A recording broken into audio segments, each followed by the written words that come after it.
Hola Sobat Info Bola, kembali lagi bersama admin di sini. Di video kali ini kita akan membahas berita terbaru seputar Timnas Indonesia. Timnas Indonesia U17 akan segera melakoni laga terakhir di fase grup Piala Dunia U17 2023. Di laga ketiga ini merupakan laga penentuan bagi Timnas Indonesia untuk bisa melaju ke babak 16 besar Piala Dunia. Akan tetapi sudah tentu halangan yang mereka dapati tidak akan mudah. Pasalnya, Timnas Indonesia akan bertemu dengan Timnas Maroko yang merupakan tim dengan para pemain yang sangat berpengalaman. Ini sudah tentu akan menjadi pekerjaan yang sangat sulit bagi Coach Bima Sakti untuk bisa berbicara banyak dan memetik kemenangan pertama mereka di Piala Dunia kali ini. Akan tetapi sudah tentu Timnas Indonesia memiliki modal positif untuk laga yang akan bergulir malam nanti. Skuad Garuda Muda di dua laga terakhirnya berhasil memetik hasil imbang atas tim yang kuat di fase grup.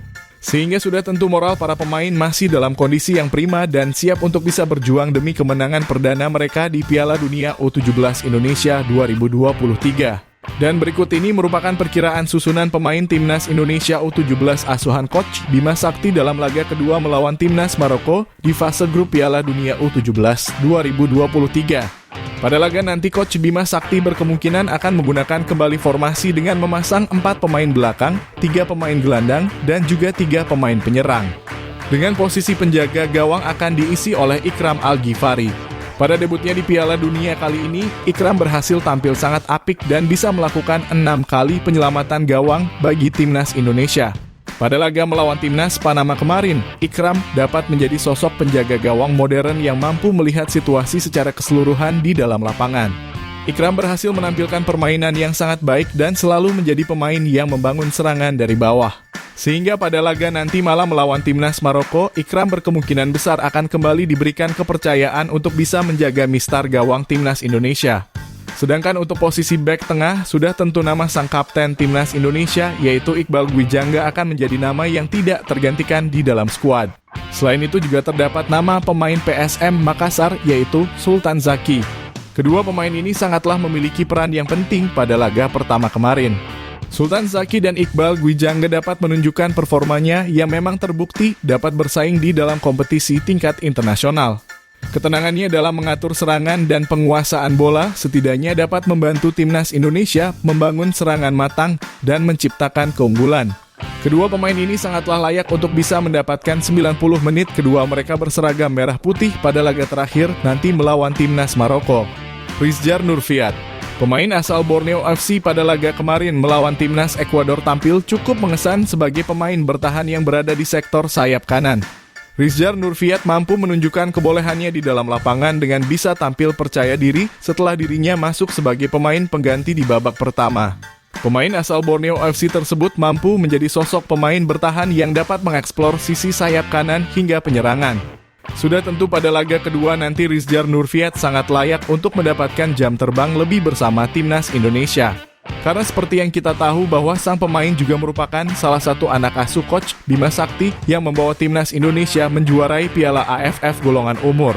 Habil Abdillah, pemain berposisi bek kiri ini nampaknya akan kembali menjadi starting yang dipilih oleh pelatih Timnas U17 pada laga kedua melawan Timnas Maroko.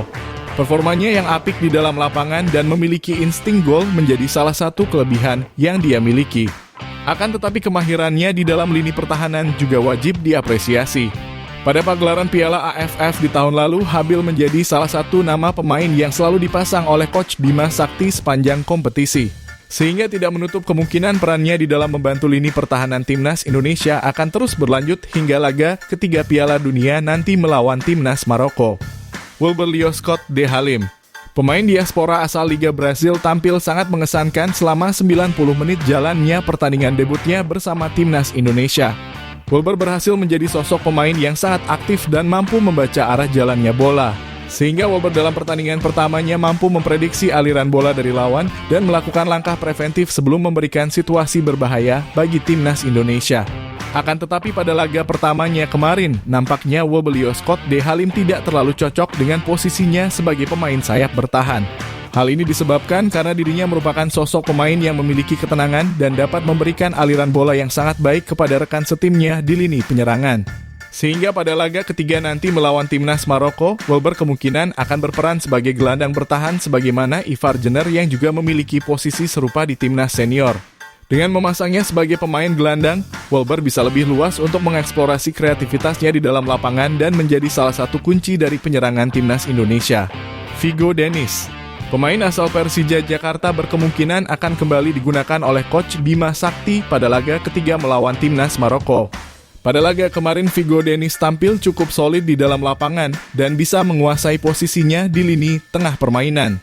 Vigo Dennis menjadi salah satu pemain yang dapat mengatur tempo jalannya pertandingan dan pemain yang bisa memahami skema permainan dari sang pelatih. Akan tetapi sudah tentu terdapat beberapa evaluasi yang bisa dia penuhi dan tuntaskan pada laga ketiganya nanti melawan timnas Maroko. Khafiatur Rizky kembali dipastikan akan kembali mengisi pos gelandang timnas Indonesia U17 dalam laga keduanya melawan timnas Panama. Khafiatur Rizky merupakan sosok gelandang serang dengan jangkauan permainan yang sangat luas di dalam lapangan. Sehingga dengan adanya Khafiatur di dalam pertandingan, para pemain penyerang dapat melakukan kerjasama dengan baik dengan sang pemain dan bisa menciptakan situasi menguntungkan bagi timnas Indonesia. Kreativitasnya yang sangat tinggi juga tentu dapat memberikan banyak opsi variasi penyerangan bagi timnas Indonesia pada laga kedua besok yang memiliki tujuan untuk memetik kemenangan perdananya. Amar Raihan Barkik, meskipun tidak diturunkan sama sekali pada laga perdana timnas Indonesia kemarin karena dirinya sedang dalam kondisi yang tidak fit, Amar Raihan dipastikan akan tampil dalam laga keduanya melawan timnas Maroko. Amar Raihan merupakan sosok pemain sayap yang memiliki kelincahan di dalam lapangan. Dirinya yang dapat bekerja sama dengan pemain lain sudah tentu akan memperlancar skema permainan dari sang pelatih. Amar Raihan juga merupakan pemain yang hampir selalu dipakai oleh Coach Bima Sakti selama pemusatan latihan yang lalu. Dirinya dapat membuktikan kualitasnya di dalam lapangan dan beberapa kali menciptakan gol untuk timnas Indonesia. Amar tentu saja dapat menjadi sosok pemain sayap sekaligus ujung tombak timnas Indonesia agar bisa memperlebar keunggulan di dalam ajang Piala Dunia mendatang, khususnya di laga keduanya melawan timnas Maroko nanti. Jehan Pahlevi, pemain sayap asal Persija Jakarta kembali mendapatkan posisinya di dalam skuad utama timnas Indonesia. Jehan Pahlevi merupakan sosok pemain sayap kreatif yang dapat menusuk pertahanan lawan lewat kerjasama tim yang dia bangun. Tentu saja besar harapan yang diberikan oleh supporter Indonesia perihal ketajaman dari sang pemain. Karena seperti yang kita ketahui, saat ini timnas Indonesia tidak memiliki banyak opsi yang bagus soal pemain yang berposisi sebagai striker. Oleh karenanya ini merupakan saatnya bagi Jehan Pahlevi untuk membuktikan dirinya dapat memberikan kontribusi besar dan menciptakan produktivitas gol bagi timnas Indonesia. Arhan Kaka, sukses mencetakkan namanya di dalam sejarah. Arhan Kaka berkemungkinan akan kembali dimainkan dalam 90 menit penuh pada laga ketiga nanti melawan timnas Maroko. Arhan Kaka yang memiliki postur tubuh tinggi sudah tentu dapat bersaing dengan setara melawan tim-tim yang ada di Piala Dunia ini. Sang pemain yang kini berkarir di Persis Solo memiliki pengalaman yang sangat banyak dan hal tersebut memberikan nilai positif bagi timnas Indonesia. Sudah tentu Arhan Kaka kini memiliki beban yang berat untuk dapat menciptakan sebanyak-banyaknya gol dan memberikan kemenangan untuk timnas Indonesia.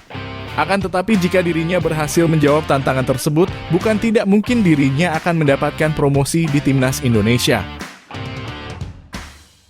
Itulah tadi merupakan perkiraan susunan pemain timnas Indonesia U17 asuhan Coach Bima Sakti dalam laga kedua melawan timnas Maroko di fase grup Piala Dunia U17 2023. Jangan lupa tulis pendapat kalian di kolom komentar.